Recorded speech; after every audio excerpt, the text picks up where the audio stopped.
Welcome to Football, the People's Game. And today we'll be talking about some matches in the Premier League and the La Liga, especially Manchester United match against Crystal Palace last weekend, Chelsea this week on Monday against West Ham, and also, of course, the Manchester City thrashing by Arsenal last weekend. And we'll be talking about Real Madrid losing last weekend, Barcelona winning last weekend, and also Atletico Madrid winning last weekend. Before I introduce our guests to the show, if you're a first-time viewer, this is Football, the People's Game. Do remember to subscribe to follow more of our footballing analysis. So today I'm having with me in the studio Iroko, who has been a very critical football analyst on this show. So Iroko, welcome to the show. You're always welcome to have me. All right, first and foremost, we'll be starting with the Manchester United game against Crystal Palace last weekend that they suffered a 2-0 win, 2 goals from Arteta for Crystal Palace. So in that game, Ruben Amorim's decision has raised so many eyebrows, especially for using Kobbie Mainoo as a 9 while having Zexi and Højlund on his bench. So what do you have to say about that decision from Ruben Amorim? You see lack of commitment from the players, from the attacking side. Højlund and Zexi have not been very threatening to the opposition team since their arrival, especially this season. I think I've seen where the whole of this season, Højlund has just about 11 shots on target, having 2 Premier League goals this season. That says enough that they are not good enough to be starters for Manchester United. But Amorim using Mainoo as the number 9 against Crystal Palace, I think he's trying to show to the strikers that these are some certain things you need to do as a striker, like linking up with the midfielders. You see, Mainoo was dropping to the midfield, helping in the attacks. I think he has about 3 or 2 shots on target, with one almost getting into the back of the net. Then you see when Højlund and Zexi were substituted in, you saw them dragging with defenders, fighting for the ball.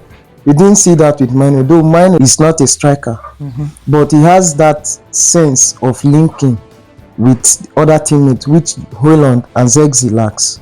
Zexi tries a lot in linking, but doesn't have that physicality to battle with defenders. So I think it's a nice choice for Amorim to take that decision to open up the eyes of the strikers that needs to do what they have to do. Okay, so with the players that Ruben Amorim inherited from the previous manager, which was Ten Hag, we can see that, what would your opinion be? Has Ten Hag really contributed to what Manchester United is suffering now? Because most of the players that are there are players that were bought by Ten Hag. And before this squad that Ten Hag had, we have seen crop of players that were in Manchester United. Players like Ronaldo were in Manchester United at the time. Cavani was there at the time. I think Mata was there at the time. McTominay was there at the time. And Fred was at Man United at the time. Lots and lots of other players were there at the time. But then Ten Hag came in and then made away with all these players, bringing in Wout Weghorst in place of Ronaldo at the time. In place of Ronaldo at the time, disposing Edison Cavani, that he was too old to run, and then disposed McTominay and some other players, and then brought in his own players. You can see that his own players that are currently at Man United are underperforming very well. Talk about Dalot, talk about Højlund, talk about Zexi that he recruited recently before he got the sack, and some other player, even Malasha that just left Manchester United in this January transfer window. So I think Ruben Amorim has inherited that player, came in, and we are not seeing the result we are supposed to be seeing. So we were expecting that this January transfer window we would see lots of players coming in, but we didn't see that. except for just Doku that was just signed. So do you expect that in the next summer, would Manchester United's Amorim do away with all these players, bringing in his own players that can play to his style of play? I think, you see, this transfer window, Manchester United didn't sign quite enough players. Yes. Because they believe they have learned from past mistakes, especially under Ten Hag. What are those past mistakes? They gave him a list of players he needed at that time, which they brought every players he pointed a finger at. And yet we were unable to see. Starting with Onana, Mazraoui, Malacia, and some other players, Højlund as well. Then look at where those players have kept Manchester United in the table, 13th position.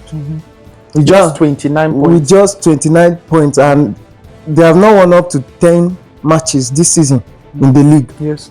So I think the board, Manchester United board, is trying to be careful not to spend too much in the transfer window for financial fair play, especially the situation Manchester City are in currently. So I don't think in the summer they might sign, but I don't think it will be up to the amount they allowed Ten Hag to get not the numbers of players he needed. So my advice to Amorim would be that if he's allowed to sign at least 3 players, he should go for the best, not the ones that he thinks are good enough to start. So he should be able to think well and go for the best players in the transfer window. All right. So just in this January transfer window, we have seen the exit of Marcus Rashford on loan to Aston Villa. What do you have to say about that move from Marcus Rashford? I think it will be a new start for him. Despite his age, I shouldn't say it should be a new start for him with the experience he has.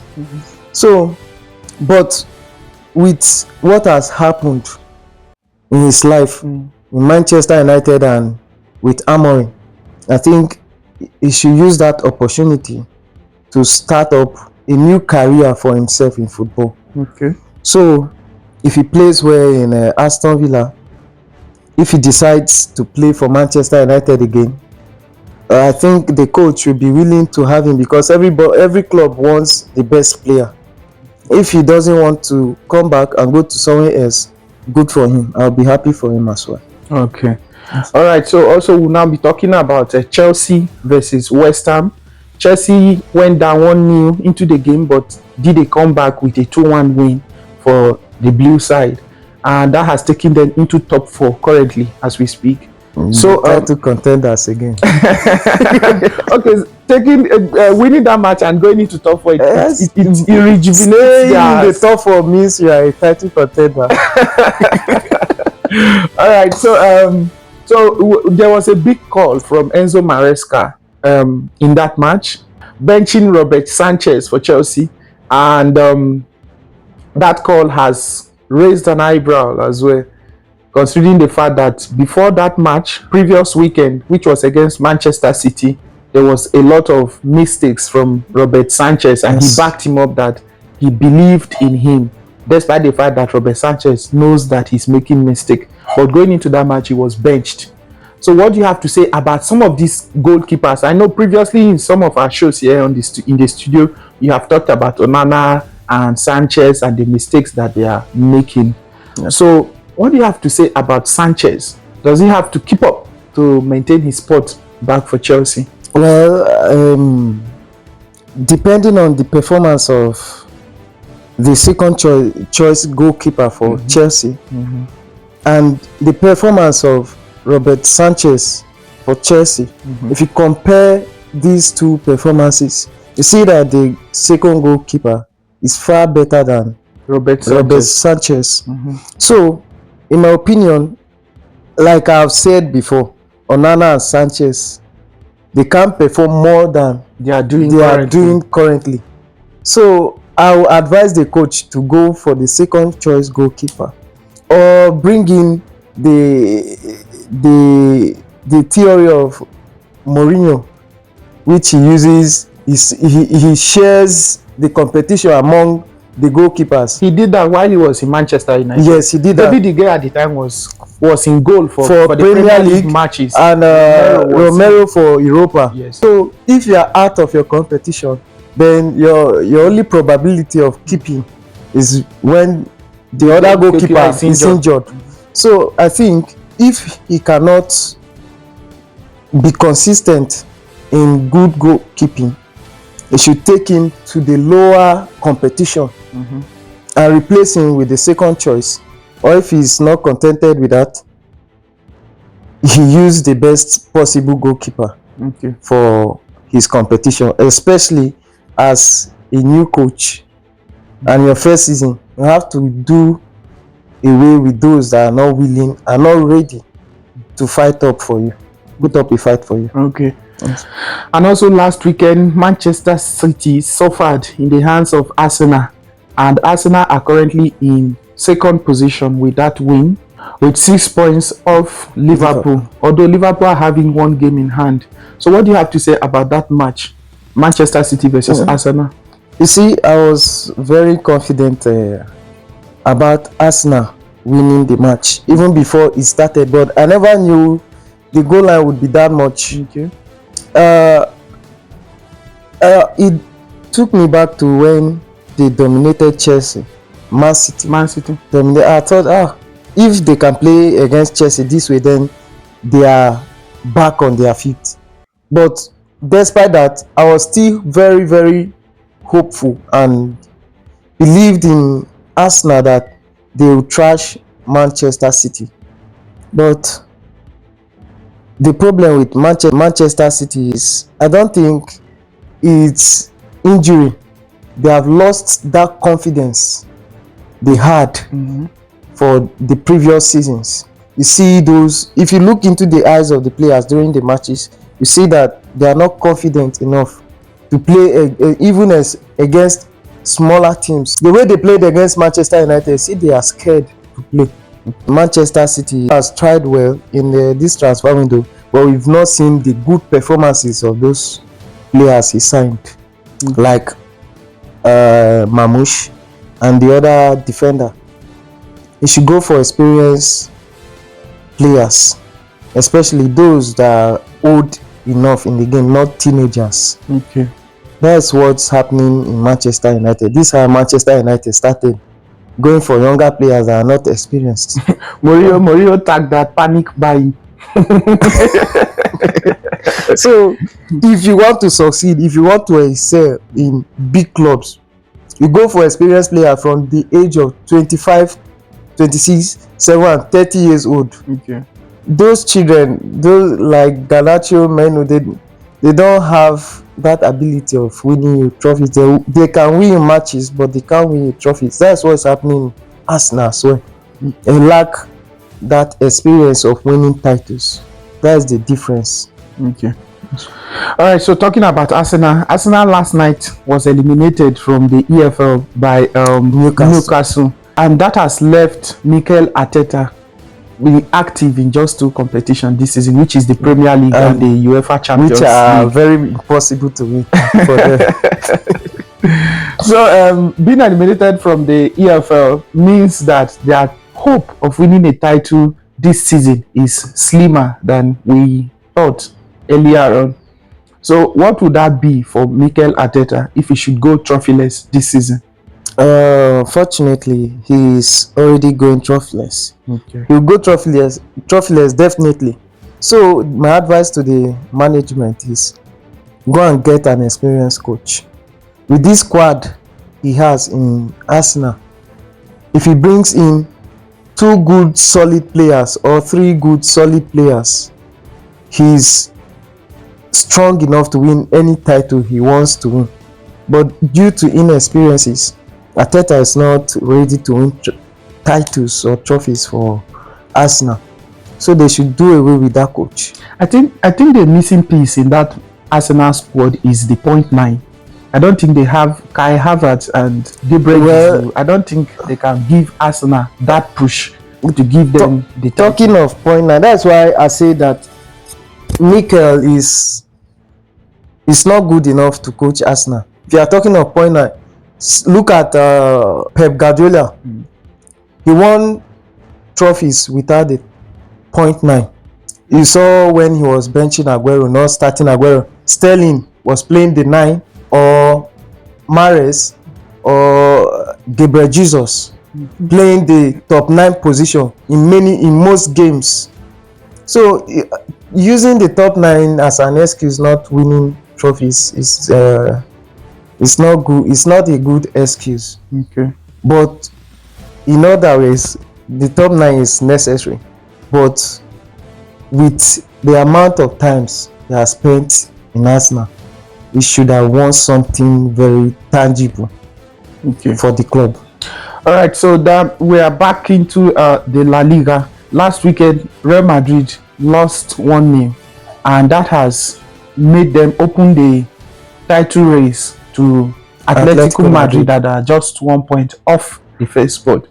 And then Barcelona also won last weekend, and then the point has been reduced to just 4 points off the first position. So Real Madrid's inconsistency, do you think is going to kill them at the end of the season, not winning the La Liga? It's already harming them this season, especially in the defense line. The inconsistency of players in the defensive line is becoming too alarming for the club and very harmful.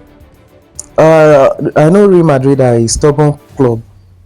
If you want to compete for titles and you see the lapses in some areas and inconsistency in some areas, you should at least go in and sign 1 or 2 players that can play that position. I don't think they signed any player this transfer window. No, despite having those issues in the defense line. So I don't think if the club goes trophyless, especially not winning the league this season, I will point my accusing finger at the management of Real Madrid. Yes. Okay. All right. So thank you very much, Iroko, for having you on this show. It's very nice always having you here. You're always welcome. All right. So this is football, the people's game, and just like I said earlier, if you're a first-time subscriber, do remember to subscribe to our channel to follow more of our footballing analysis. Thank you.